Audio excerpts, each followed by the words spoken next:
جو حاجی بنے ہوئے ہیں، جو لاکھوں کروڑوں کی تعداد میں صدقات کرتے ہیں، خیرات کرتے ہیں، اور نہ جانے ان کی زبان پر اللہ کی باتیں ہوتی ہیں، رسول کی باتیں ہوتی ہیں، لیکن آپ ان کے گھر کا جائزہ لے لیجئے، آپ ان کے گھر کی کنڈلی نکالیے، آپ ان کے گھر کی بایو ڈاٹا نکالیے، تو آپ کو معلوم چلے گا کہ یہ نمازی صاحب، یہ حاجی صاحب، جن کی زبان پر ہمیشہ اللہ کا کلمہ ہوتا ہے، جو ہمیشہ رسول کی تعریف کرتے رہتے ہیں، جو درود پڑھتے رہتے ہیں، ان کے گھر کے حالات ٹھیک نہیں ہیں، ان کے گھر کے بچوں کے حالات ٹھیک نہیں ہیں، ان کے گھروں میں کون سی ایسی برائیاں نہیں ہیں جو برائیاں کو انجام نہیں دیا جاتا۔ تو ہمیں اس پوائنٹ کو سمجھنا ہے یہاں پر کہ دعوت صرف باہر میں نہیں ہے، دعوت دین کی دعوت، اللہ کی دعوت، رسول کی دعوت سب سے پہلے اپنے گھر سے۔ یہ اصل پوائنٹ میں آپ کو بتانا چاہتا ہوں۔ آپ اپنے گھر کے اندر باضابطہ دعوت و تبلیغ کرتے رہیں، کتنے لوگ مانے یا کتنے لوگ اس پر عمل کیے یہ آپ کی ذمہ داری نہیں ہے، آپ کی ذمہ داری دعوت کو عام کرنا، اور اس کی شروعات سب سے پہلے آپ کے گھر سے ہونی چاہیے۔ ہمارے نبی صلی اللہ علیہ وسلم کو بھی یہی نصیحت کی گئی اور یہی باتیں بتائی گئی۔ آپ نے اپنے خاندان والوں کو جمع کر کے بات پہنچا دی، آپ نے میٹنگ میں باتیں کی، اس بار میں سارے لوگوں نے آپ کی باتیں سنی۔ کہ وہ الگ بات ہے کہ اس وقت جو ہے فوری طور پر آپ کے خاندان کے لوگ ایمان نہیں لائے، لیکن ابو طالب جس نے آپ کی پرورش کی، انہوں نے کہا کہ بھتیجے تمہاری یہ دعوت عمدہ دعوت ہے، تمہاری یہ باتیں بہترین باتیں ہیں، بہت اچھا کلام ہے یہ، اور تم اپنی باتیں پھیلاتے رہو، تم یہ دعوت لوگوں تک پہنچاتے رہو، میں تمہارے ساتھ ہوں، میں ہر قدم پر تمہاری مدد کرنے کے لیے تیار ہوں، مجھ سے جو ہو سکے گا میں کرنے کے لیے تیار ہوں، لیکن میں عبد المطلب کے دن پر قائم ہوں۔ تو آپ یعنی آپ کے چچا ابو طالب ایمان تو نہیں لائے، لیکن آپ کی مدد کرنے کا وعدہ کیا اور مدد کیے، آخری وقت تک اپنے بھتیجے کی مدد کیے، ہر اعتبار سے مدد کیا، جس اعتبار سے بھی آپ کر سکتے تھے آپ کے چچا نے آپ صلی اللہ علیہ وسلم کی مدد کی۔ اس کے بعد یہ دعوت کو آپ صلی اللہ علیہ وسلم نے آگے تک پہنچایا، گھروں کے اندر دعوت کا کام ہوا، دوستوں کے اندر سب سے پہلے دعوت کا کام ہوا، رشتہ داروں کے اندر دعوت کا کام ہوا، اس کے بعد آپ صلی اللہ علیہ وسلم علی الاعلان جو ہے دعوت کا کام شروع کیا۔ آپ صلی اللہ علیہ وسلم صفا پہاڑی کے اوپر تشریف لے گئے اور وہاں سے بلند آواز میں آواز لگائی، بخاری کی روایت ہے، یا صباحا ہو۔ یہ آواز لگانے کا مطلب یہ ہوتا وہاں سے کہ مکہ کے سارے لوگ یہ سمجھتے کہ کوئی بہت اہم اعلان ہونے والا ہے، مائک کا زمانہ تھا نہیں اس وقت، کوئی اہم اعلان کرنا ہوتا،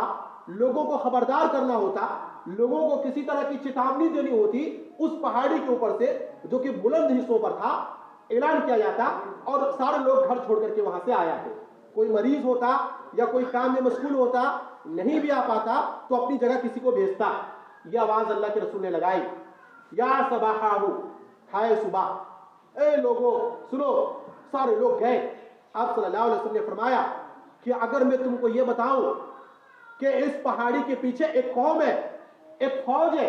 جو مکہ کے لوگوں پر حملہ کرنا چاہتی ہے، کیا تم مانو گے؟ کیا تم وشواس کرو گے میری باتوں پر؟ لوگوں نے کہا کیسی بات کرتے ہیں، ہم نے آپ کو ہمیشہ امین جانا ہے، ہم نے آپ کو سچا جانا ہے، ہم بالکل ایمان لائیں گے۔ آپ صلی اللہ علیہ وسلم نے ارشاد فرمایا، میں اللہ کا رسول بنا کر بھیجا گیا ہوں، میں صرف ایک اللہ کی دعوت دیتا ہوں اور میں تم کو آنے والے عذاب سے خبردار کرتا ہوں۔ اگر تم اللہ پر ایمان نہیں لاؤ گے، یہ جو تم الگ الگ معبودوں کی عبادت کر رہے ہو، ایک اللہ پر ایمان نہیں لاؤ گے تو تم کو اللہ کے عذاب سے میں ڈراتا ہوں، کبھی بھی اللہ کا عذاب آ سکتا ہے۔ یہ بات کہنی تھی کہ جو آپ کا ایک چچا ابو لہب جس نے آپ کو ہر موڑ پر تکلیف دی، جس نے ہمیشہ آپ کو ستایا، کہنے کو تو آپ کا چچا تھا لیکن ہمیشہ آپ صلی اللہ علیہ وسلم کو پریشان کیا، انہوں نے بات پھر سے ایک بار پکڑی اور کہا، تبا لکا یا محمد علی ھذا جمعتنا، کہ محمد بربادی ہو تمہاری، کیا تم نے ہم لوگوں کو یہی باتوں کے لیے جمع کیا ہے؟ نبی صلی اللہ علیہ وسلم نے ان کی بات پر دھیان نہیں دیا۔ نبی صلی اللہ علیہ وسلم کو انہوں نے بد دعا تو دیا لیکن آپ نے کوئی جواب نہیں دیا، جواب آسمان سے آیا۔ ہمارے نبی صلی اللہ علیہ وسلم کو بد دعا دی گئی، ہمارے نبی صلی اللہ علیہ وسلم کے اوپر چیخو پکار کیا گیا، ہمارے نبی صلی اللہ علیہ وسلم نے جواب نہیں دیا۔ تبلیغ کا یہ بھی ایک انداز ہے۔ آپ جب دعوت و تبلیغ کا کام کریں گے، بہت سارے لوگ الگ الگ باتیں کرنے کے لیے کریں گے، کہیں گے کہ تم کون سی حدیث پیش کر رہے ہو، یہ کون سی قرآن کی آیت ہے، ہم نے تو کبھی سنا نہیں ہے، یہ ہمارے باپ دادا نے تو کبھی بتایا نہیں، ہمارے مدرسے میں تو ایسی کبھی تعلیم نہیں دی گئی ہے، یہ کون سی قرآن کی آیت ہے۔ لوگ آپ کو اوپر کیچڑ اچھالیں گے، الگ الگ الزام دیں گے، آپ کو ان کے الزام کی پرواہ نہیں کرنی ہے۔ آپ کا کام قرآن کی دعوت پہنچانی ہے، آپ کا کام صحیح حدیث کو لوگوں تک پہنچانا ہے، چاہے لوگ آپ کی بات مانے یا نہ مانے۔ ہمارے نبی صلی اللہ علیہ وسلم نے بھی یہی کام کیا، اور جواب آسمان سے آیا سورہ لہب کی روشنی میں، تبت یدا ابی لہب وتب۔ تم نے کہا کہ محمد تمہارے دونوں ہاتھ ٹوٹ جائے، نہیں، ابو لہب کے دونوں ہاتھ ٹوٹ جائے۔ اللہ رب العالمین نے یہ کہا، اور قیامت تک کے لیے جو یہ آیت جو ہے یہ باقی رہ گئی، پورے سورہ ایک نازل کر دی گئی، سورہ لہب۔ اور ابو لہب کی زندگی میں یہ بتا دیا گیا کہ ابو لہب کا کیا انجام ہونے والا ہے، ابو لہب کی بیوی کا کیا انجام ہونے والا ہے۔ ابو لہب بڑا پریشان ہوا، لیکن نصیحت حاصل نہیں کیا، اور جو اس سورہ کے اندر جو بتایا گیا ان کی بربادی کی، اس دنیا کے اندر عذاب کی جو بات بتائی گئی، وہ اللہ کا وعدہ پورا ہوا، اور اسی دنیا کے اندر ابو لہب کو عذاب آیا اور برباد ہوا، وہ لوگوں کے لیے عبرت بنا، لوگوں کے لیے ایک عبرت کا سامان بنا۔ اس لیے جو نبی کے ساتھ گستاخی کرتے ہیں لوگ، ان کا جواب دینا تھا، اللہ رب العالمین ان کا جواب ضرور دیتا ہے۔ اللہ رب العالمین اپنے اعتبار سے جواب دیتا ہے، اور جب کسی چیز کا جواب اللہ رب العالمین دیتا ہے، اس سے بہترین جواب کسی کا نہیں ہو سکتا ہے، یہ یاد رکھیے۔ اس لیے صبر کی ضرورت ہے، حوصلے کی ضرورت ہے،